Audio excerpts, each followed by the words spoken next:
বোনেরা তাদের ভাইয়ের প্রশংসার জন্য শ্বশুরবাড়িতে মিথ্যা কথাও বলে দেয়।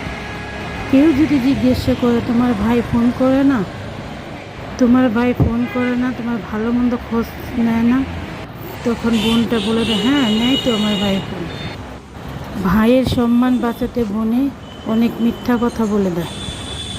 ভাইয়ের বদনাম সে কখনো শুনতে পারে না। প্রত্যেক ভাই তার বোনের কাছে হিরো।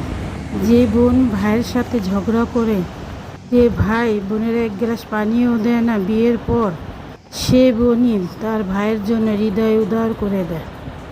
বিশেষ করে বড় বোন হলে তো কোনো কথাই নেই। বোন ও মা দুজনেরই ভালোবাসা দেয়। আপনার নিজের বাচ্চাদের শিখান, যখন তোমার ফুপু বোন বাড়িতে আসবে তখন তার সাথে সম্মানের সাথে ব্যবহার করতে, সবচেয়ে ভালো বিছানা এবং সবচেয়ে খাবার ভালো তৈরি করতে। কিন্তু আগের দিনই এবারই রাজকন্যা ছিলেন।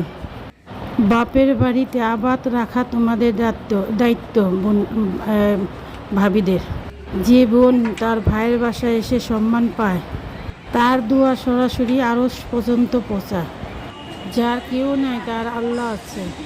সকল দরজা বন্ধ হয়ে গেলেও আল্লাহ তাআলার দরজা কখনো বন্ধ হয় না। কষ্টে ধৈর্যহারা হবেন না, আল্লাহর প্রতি ভরসা রাখবেন। আল্লাহ একজন আছেন।